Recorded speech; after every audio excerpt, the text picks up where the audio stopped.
বলরাম, খাবার না খেয়ে কোথায় যাচ্ছ?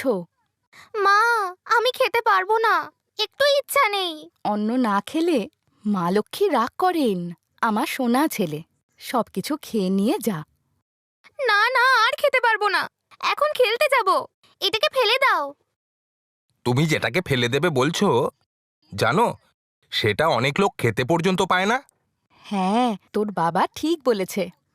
আমার সোনা ছেলে সব খেয়ে যাবে। হরে কৃষ্ণ হরে কৃষ্ণ, কৃষ্ণ কৃষ্ণ হরে হরে, হরে রাম রাম, রাম রাম হরে হরে।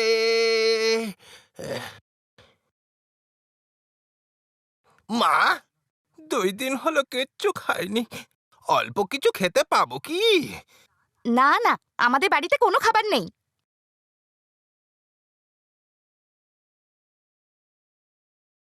এই অন্ধপুরোটা আবার চলে এসেছে খাবার চাওয়ার জন্য।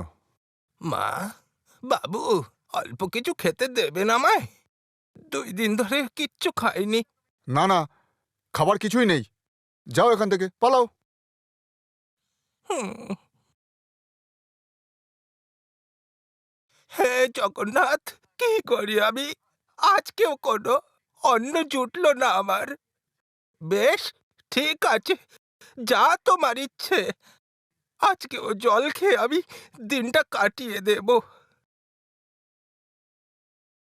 আরে মুরলি, কে? ঠাকুর মশাই বুঝি? আরে আমি ঠাকুর বলছি। আরে তুমি এখানে একা বসে কি করছো? আর কি করব, বসে মহাপ্রভুকে ডাকছি আর নিজের ভাগ্যের দোষ দিচ্ছি। আচ্ছা আচ্ছা, হয়েছে, মনে দুঃখ করো না। আচ্ছা বলো তো, তুমি খেয়েছো নাকি? না, আজকে 2 দিন হলো কিচ্ছু খাইনি। পুরো গ্রামে ঘুরলাম, কেউ কিচ্ছু খেতে দিল না। আজও উপোস করেই আছি, দেখা যাক প্রভুর কি ইচ্ছে। আচ্ছা ঠিক আছে, নাও, আমি মন্দির থেকে একটু ভোগ এনেছিলাম, এই সবটা তুমি খেয়ে নাও। আচ্ছা তুমি তো একটা কাজ করতে পারো, তুমি জগন্নাথ ধাম চলে যাচ্ছ না কেন? সেখানে মন্দির প্রাঙ্গণে বসবে আর মহাপ্রভুর ভোগ খাবে। তুমি আর ক্ষুধার্ত থাকবে না, বুঝতে পারলে? এবার আমি আসি। হ্যাঁ, ঠাকুর ঠিক বলেছেন, যত কষ্টই হোক যেতে আমি শ্রীক্ষেত্রেই চলে যাব। হ্যাঁ, শ্রীক্ষেত্রেই চলে যাব, জগন্নাথ দেবের কাছে গিয়েই থাকবো। হ্যাঁ।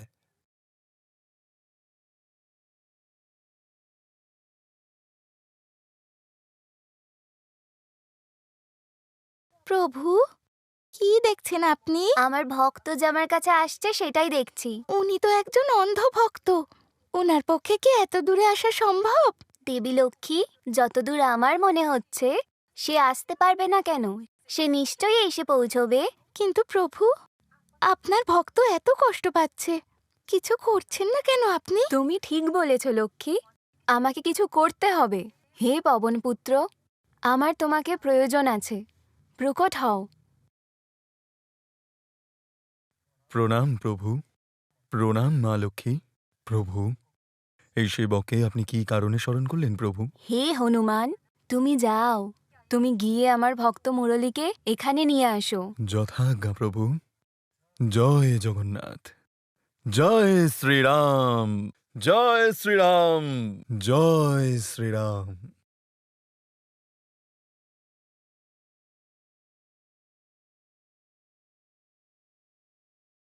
আরে মেশো, তুমি দেখতে পাচ্ছ না নাকি রাস্তার মাঝখান দিয়ে যাচ্ছ যে? না বাবা, আমি চোখে দেখি না, আমি তো অন্ধ বাবা। ওহ, তাহলে তুমি কোথায় যাচ্ছ? আমি আমি শ্রীক্ষেত্রে যাচ্ছি বাবা, সেই জগন্নাথ দেবকে দেখতে যাব। আচ্ছা, তুমি শ্রীক্ষেত্রে যাবে তো? আমিও যাচ্ছি, এসো আমার গাড়িতে বসো, আমি তোমাকে ছেড়ে দেব।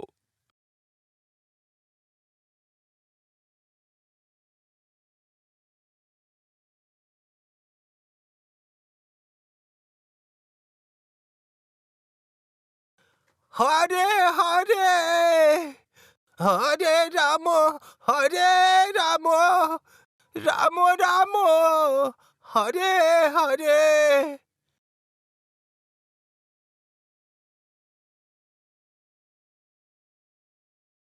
ভাই বাট্রু, দেখলি দেখলি আজকে কোনো এক নতুন লোক বসে হরিনাম জপ করছে। আহ? আরে হ্যাঁ তো, চল তো দেখি।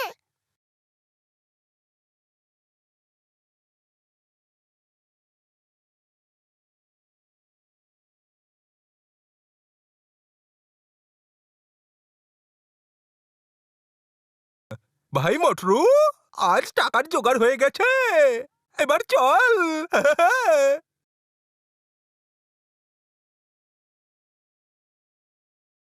বাবু, কিছু খাবার পাবো?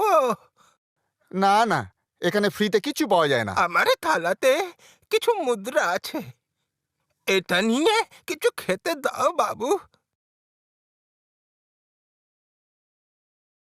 আরে থালাতে তো কিছুই নেই, চোখে কিছু দেখতে পাও না নাকি? কিচ্ছু নেই? সে কি কথা, ভালো করে দেখো। আছে আছে, ভালো করে দেখো। আরে অন্ধ বুড়ো, তুমিও কি আমাকে তোমার মতো অন্ধ ভেবেছো নাকি? হ্যাঁ, বলছি তোমার থালাতে কিছু নেই, যাও এখান থেকে যাও। আহ, সকাল সকাল চলে আসবে আর বেকার বেকার শুধু মানুষদের হয়রান করে যাবে।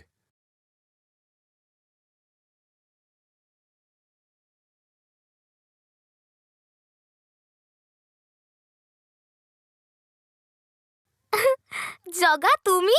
তোমাকেই তো আমি খুঁজছিলাম। চলো, আমার একজন ভক্তর সাথে দেখা করতে যাব। কে সে? হে জগতের নাথ জগন্নাথ, সবার দয়াকর্তা জগন্নাথ, আমি শুনেছি তোমার এই ধামে কেউ খালি পেটে থাকে না। আমি অনেক আশা নিয়েই এসেছিলাম। আচ্ছা ঠিক আছে, যাহা তোমার ইচ্ছে, আজ দিনটাও আমি উপসেই থেকে যাব।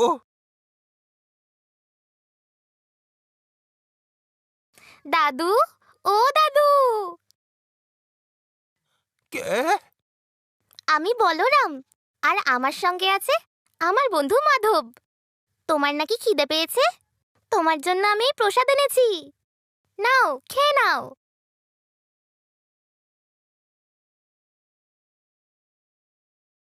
কি বললে? আমার জন্যে প্রসাদ এনেছো? কিন্তু তোমরা কি করে জানলে যে আমি অভুক্ত রয়েছি? দাদু, তুমি যে এখানে কষ্টে বসে আছো, সেটা কি আর প্রভু জগন্নাথ দেখছেন না ভেবেছো? কার কি দরকার উনি সব জানেন। হে প্রভু জগন্নাথ, তোমায় কোটি কোটি ধন্যবাদ। দাঁড়াও দাদু, তুমি নিজে খেতে পারবে না, আমি তোমাকে খাইয়ে দিচ্ছি।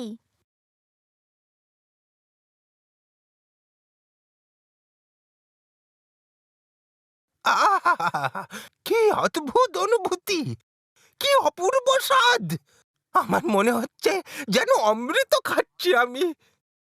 প্রভু জগন্নাথ তোমাদের হাত দিয়ে আমায় খাইয়ে দিলেন। হ্যাঁ হ্যাঁ, ধরে নাও সেরকমই। কারণ প্রভু জগন্নাথ কিছু না চাইলে কিচ্ছুই হয় না।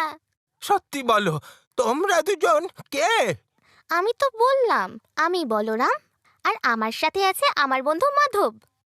কিন্তু কি হয়েছে? দাদু, তুমি চিন্তা করো না, এরপর থেকে প্রতিদিন আমি তোমার জন্য খাবার এনে দেব। জয় জগন্নাথ! প্রভু জগন্নাথ, তুমি আমার মঙ্গল করো।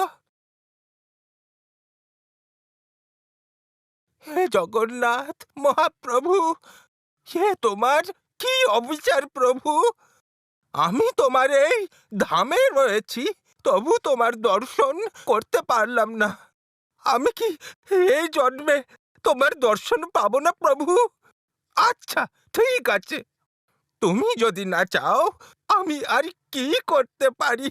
যা তোমার ইচ্ছে প্রভু, যা তোমার ইচ্ছা। প্রভু, আপনার ভক্ত আপনার দর্শন না পেয়ে ফিরে গেল। তার তো চোখ নেই, তাহলে কি সে এই জন্মে আপনার দর্শন করতে পারবে না? কেন পারবে না? আমাকে দেখার জন্য চোখের কোনো প্রয়োজন হয় না, হৃদয়ের চোখ দিয়েও আমাকে দেখা যায়। মুরারি, তুমি কষ্ট পেও না। তুমি অন্ধ তো কি হয়েছে?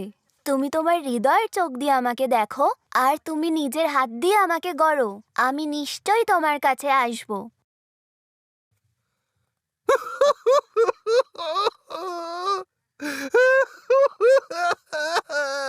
প্রভু, কোথায় গেলে প্রভু? তুমি আমায় ছেড়ে কোথায় চলে গেলে প্রভু?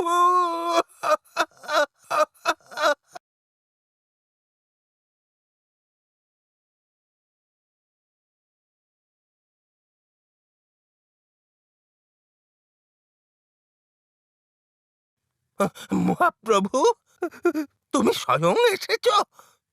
প্রভু, তোমাকে আমার চর্মচক্ষুতে দেখতে পাচ্ছি। আমার জীবন ধন্য হয়ে গেল প্রভু। হে পতিত পাবন, হে অন্তর্যামী, এই অধমকে এত কৃপা করলে। আমার কোটি জন্মের পাপ ক্ষয় হয়ে গেল প্রভু। তোমার জয় হোক প্রভু, তোমার জয় হোক। দাদু, তুমি দেখতে পাচ্ছ? প্রভু জগন্নাথের কৃপায় আমি দেখতে পাচ্ছি। কিন্তু এইসব হঠাৎ করে কিভাবে হলো?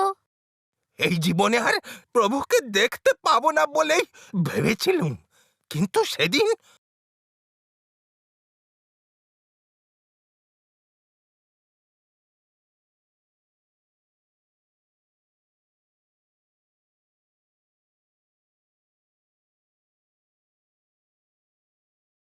প্রভু জগন্নাথ হলেন গিয়ে ভাবের ঠাকুর। ভক্তি আর শ্রদ্ধা থাকলে, চোখ না থাকলেও তুমি ওনাকে দর্শন করতে পারবে। ভুল কিছু বললাম নাকি মিত্র? না। দাদু, আমাদেরকে এবার চিনতে পারছো? আমি বলরাম, আর এটা আমার বন্ধু মাধব। হ্যাঁ, চিনতে পাচ্ছি। তোমাদের দুজনকে আবার চিনতে পারবো না আমি? তোমরাই তো আমার কাছে আমার দ্বিতীয় ভগবান। আমাকে আমার দুর্দিনে খাবার দিয়েছ তোমরা। তোমাদের দুজনকে অনেক অনেক ধন্যবাদ। জগন্নাথ তোমাদের দুজনের মঙ্গল করুক। দাদু, তুমি এখন দেখতে পারছো। ভালোই হলো, তুমি এবার জগন্নাথ ধামে থেকে প্রত্যেক দিন জগাকে দর্শন করতে পারবে। না বলরাম, আমি আর এই ধামে থাকবো না। প্রভু আমায় দৃষ্টিশক্তি দিয়েছেন, আমি এটার সদ্ব্যবহার করতে চাই।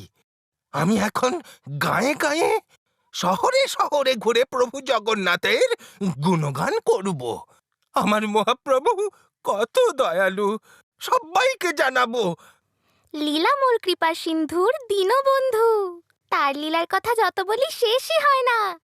তার কৃপা হলে পঙ্গুও হাঁটতে পারে, অন্ধ সবকিছু দেখতে পায়। জয় জগন্নাথ।